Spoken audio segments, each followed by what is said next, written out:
Good morning बच्चों। आज हम लोग जो पढ़ने जा रहे हैं वो कोण के बारे में पढ़ेंगे। ये अगला चैप्टर हमारा है। पिछला आपने रेखाओं के बारे में पढ़ा था, आज हम कोण के बारे में पढ़ेंगे। तो कोण क्या होता है ऐसी और उनके प्रकारों के बारे में हम लोग जानेंगे। तो कोण जो है हमारे, जैसे कि आप किताब को खोलते हैं तो किताब को खोलने पर जैसे हमने ये पुस्तक लिया है और इस पुस्तक को हमने इस तरह से खोल दिया, तो अब ये जो आकृति बन रही है, यहाँ एक उभयनिष्ठ बिंदु है और एक ये वाला हिस्सा किताब का और एक ये नीचे वाला हिस्सा, जैसे ये दिखाई दे रहा है, तो ये आकृति आपकी क्या कहलाएगी? कोण कहलाएगी।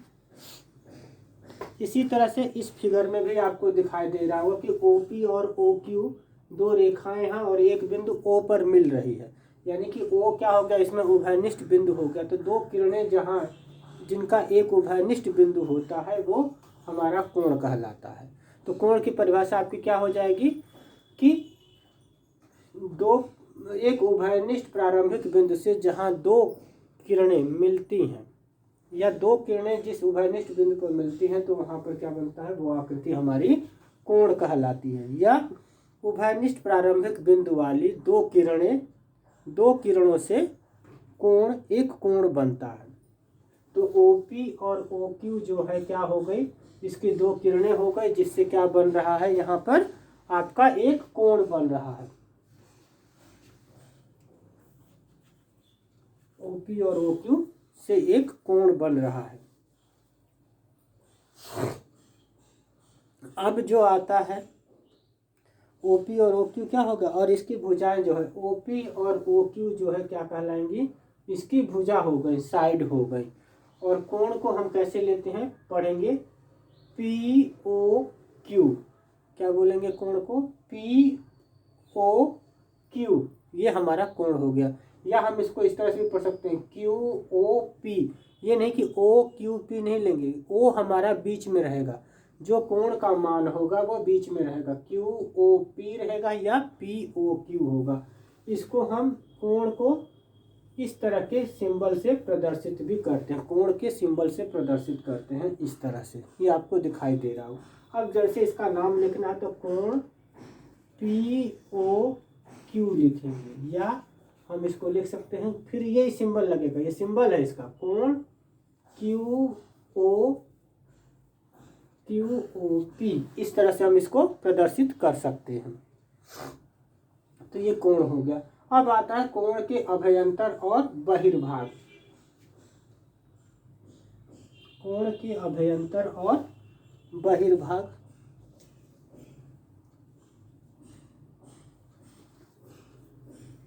यहाँ से अगर मान लिया जाए कि ये क्या है?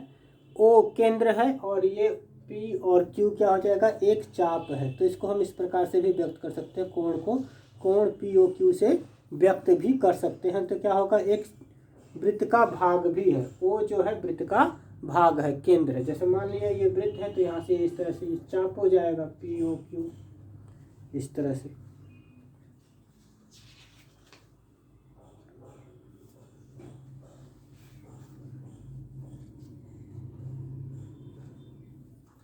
तो जैसा कि आपको ये फिगर दिखाई दे रहा है, PQR एक कोण है। तो कोण के अंदर वाले भाग को हम लोग क्या कहते हैं? जो आंतरिक है। PQR हमको दिखाई दे रहा है और PQR एक भाग में कोण के सभी आंतरिक बिंदु A स्थित है। जो आंतरिक भाग के अंदर है वो हमारा A स्थित है, तो इस भाग को हम लोग कोण का अभ्यंतर कहते हैं। और जैसे बिंदु B है, बिंदु B कोण के बाहर वाले भाग में जो भी बिंदु आएंगे, जो बाहर होगा कोण की, इसके बाहर होगा, वो हमारा बहिर्भाग या बाह्य भाग कहलाता है। और QR पर एक बिंदु C है, तो ये इसका भाग भी एक PQR की भुजा पर एक बिंदु C स्थित है। तो इस तरह से ये कोण से संबंधित तीन क्षेत्र होते हैं: अंतर्भाग, बहिर्भाग, अभ्यंतर, बहिर्भाग और उसकी भुजा पर स्थित। ये तीन भाग कोण के मुख्य भाग हैं। अब कुछ विशिष्ट प्रकार के कोणों के बारे में हम लोग पढ़ते हैं, जैसे कि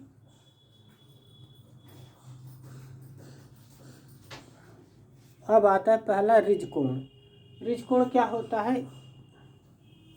पूरा जो कोण है वो 360 डिग्री का होता है। अब यहाँ से चल करके यहाँ तक आते हैं तो ये कोण जो होगा 180 अंश कहलाता है, क्योंकि पूरा सीधा जो होगा कोण 0 से स्टार्ट होगा, यहाँ से ये 0 होगा और यहाँ पर आते आते 180 अंश आ जाएगा। जैसा आपने ये कंपास में देखा होगा, ये कंपास आपको दिखाई दे रहा है।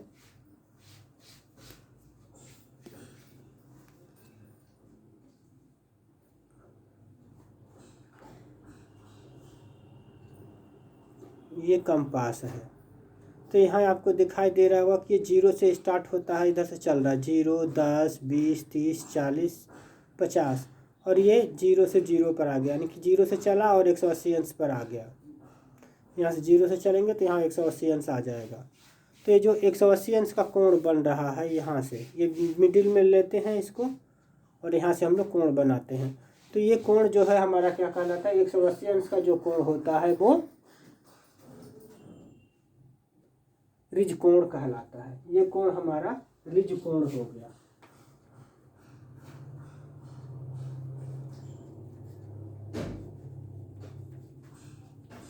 ये कोण रिज कोण होता है। अब जो अगला कोण है इसमें जैसे कि वो कोण जो क्या हो जाए कि 0 से चलना प्रारंभ करता है और फिर आ करके जैसे फिगर में आपको दिखाई दे रहा होगा कि ये कोण इधर से चलना प्रारंभ किया, इस तरह से आया और फिर अपनी उसी स्थिति में आ गया। ये भी जैसे यहाँ से ये चलना प्रारंभ किया इस तरह से, जैसे घड़ी की सुई है और उसी जगह पर वापस आ जाती है। घड़ी की सुई क्या हो जाती है? 360 डिग्री घूम जाती है। तो उसी तरह से ये सुई है जो पूरी तरह से घूमी और फिर यहाँ पर आपके आ गई, तो ये कोण 360 डिग्री का कोण बनाता है और इस कोण को हम लोग क्या कहेंगे? संपूर्ण कोण कहते हैं। इस कोण को हम लोग संपूर्ण कोण कहते हैं। अब ये है कि वो चलना ही प्रारंभ नहीं किया, जहाँ पर जिस स्थिति में है उसी स्थिति में बनी रहे, तो उस तरह के कोण को हम लोग शून्य कोण कहते हैं। जो अपनी स्थिति को नहीं बदलता है, वो अपनी प्रारंभिक स्थिति में ही बना रहता है, तो ऐसे कोण को हम लोग शून्य कोण कहते हैं। अब आता है कोणों के प्रकार। कोणों के प्रकार जैसे पहला न्यून कोण। न्यून कोण क्या होता है? वो कोण जो शून्य कोण से बड़ा होगा और 90 डिग्री यानी कि समकोण से क्या होगा? छोटा होगा, तो ऐसे कोण को हम लोग न्यून कोण कहते हैं। अधिक कोण जैसे यहाँ पर दिखाई दे रहा है, ये अधिक कोण हो जाएगा। AOB जो है अधिक कोण है, क्योंकि वो कोण जो 90 डिग्री से, अब यहाँ पर क्या हो जाए, समकोण से बड़ा होगा, वो कोण हमारा अधिक कोण कहलाता है। तीसरे प्रकार का है बृहत कोण। बृहत कोण क्या होता है? वो कोण जो 180 अंश से बड़ा होगा और संपूर्ण कोण से छोटा होगा, तो ऐसे कोण को हम लोग क्या कहेंगे? बृहत कोण या रिफ्लेक्स एंगल भी कहते हैं। तो ये बृहत कोण कहलाता है। और जैसे आपका समकोण है तो क्या होगा? वो कोण जो 90 डिग्री का कोण बनाएगा, आधार से 90 डिग्री का कोण बनाता है, उस कोण को हम लोग समकोण कहते हैं। अब आता है आसन कोण के बारे में। आसन कोण जैसे कि हमको दिखाई दे रहा है कि यहाँ पर दो कोण है, कोण AOB और दूसरा कोण है BOC। दो कोण है, दोनों कोणों में क्या हो गया कि उभयनिष्ठ शीर्ष O है। दोनों कोणों में जब एक शीर्ष उभयनिष्ठ होता है तो ऐसे कोणों के युग्म को हम लोग क्या कहते हैं? जिनका एक उभयनिष्ठ शीर्ष हो और उनकी उभयनिष्ठ भुजा के विपरीत और भुजाएं OA और OC भुजा, OA और OC भुजा स्थित है, ऐसे कोण को हम लोग आसन कोण कहते हैं।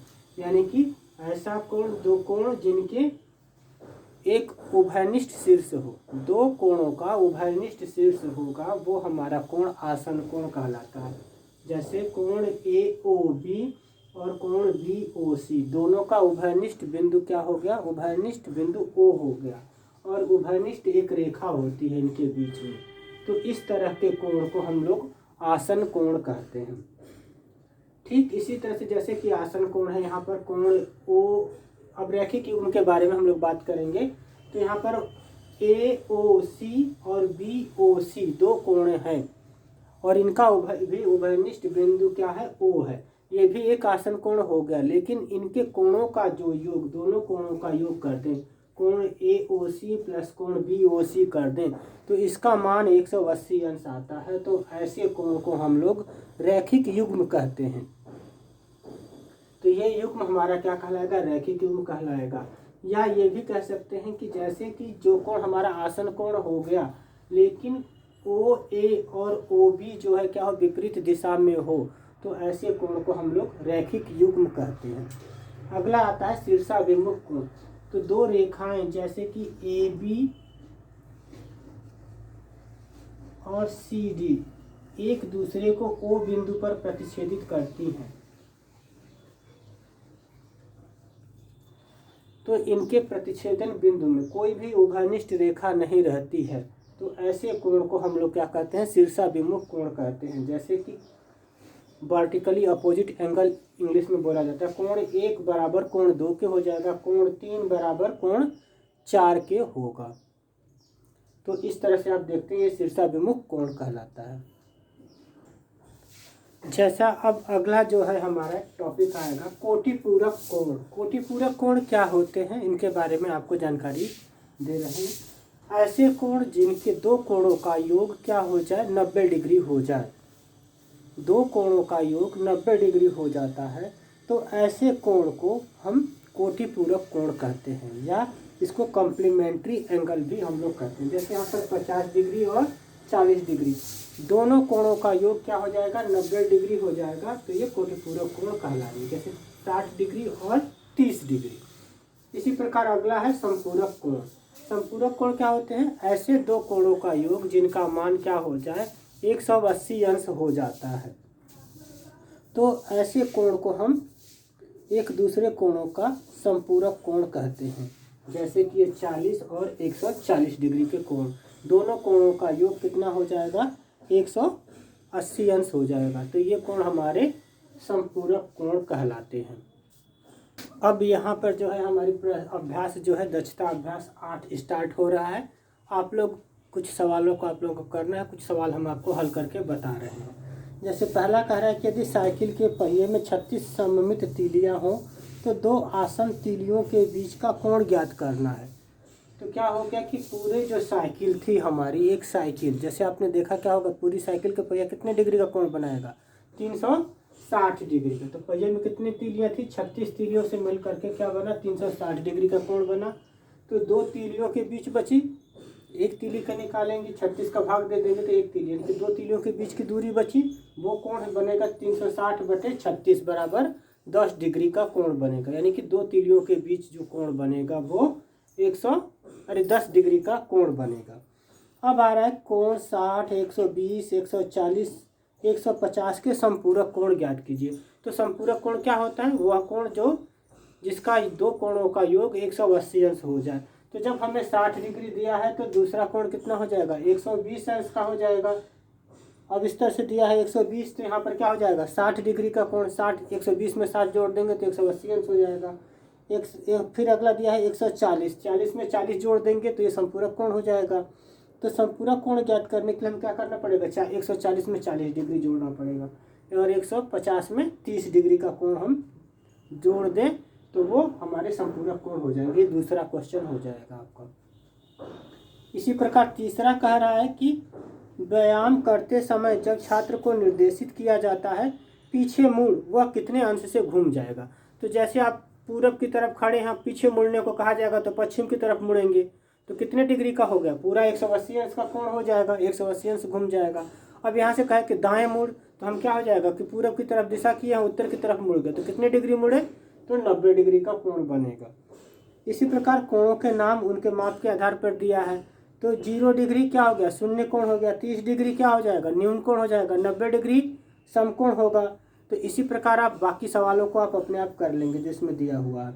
अब कह रहे हैं न्यून कोण का कोटिपूरक कोण क्या होगा, न्यून कोण होगा।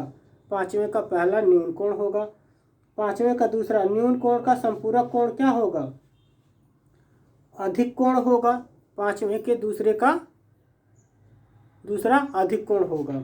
अब कह रहा है कि एक समकोण संपूरक कोण का एक कोण क्या होगा, समकोण होगा, और अधिक कोण का संपूरक कोण होता है तो अधिक कोण है और उसका संपूरक क्या हो जाएगा, यानी कि न्यून कोण होगा। अब इसी तरह से कोटिपूरक कोण कैसे ज्ञात करते हैं कि जो दो कोणों का योग कितना हो जाए, 90 डिग्री हो जाए, तो वो कोण हमारे कोटिपूरक कहलाते हैं। तो यहाँ 25 डिग्री दिया है तो दूसरा कोण कितने डिग्री का हो जाएगा, 60 डिग्री का। इसी तरह से दूसरा, तीसरा, चौथा आप लोगों को स्वयं हल करना है।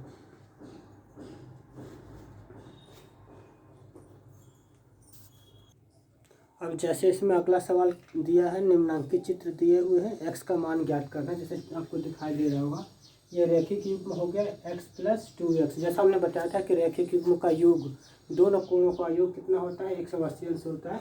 तो हम x + 2x को जोड़ देंगे ये, तो 3x बराबर 180 अंश, x का मान 3 का भाग दे देंगे तो 60 आ जाएगा। तो x बराबर कितना हो गया, 60 डिग्री आ गया। इसी प्रकार हमारे जो दो कोण है, दो रेखाओं का दिया हुआ फिगर नंबर 4 में, जैसे बाकी आपको करना है। तो इस तरह से आपका जैसे ये दिया है 150 डिग्री का कोण भी, ये शीर्षाभिमुख कोण है, लेकिन दो रेखाओं का कोण कितना हो गया, दो रेखा, दो कोण मिल रहे हैं ये वाले, तो ये 100 रेखिक युग्म हो गया। यहाँ पर 150 + x बराबर कितना हो गया, 180 अंश, या रिज कोण ये बन गया पूरा दोनों।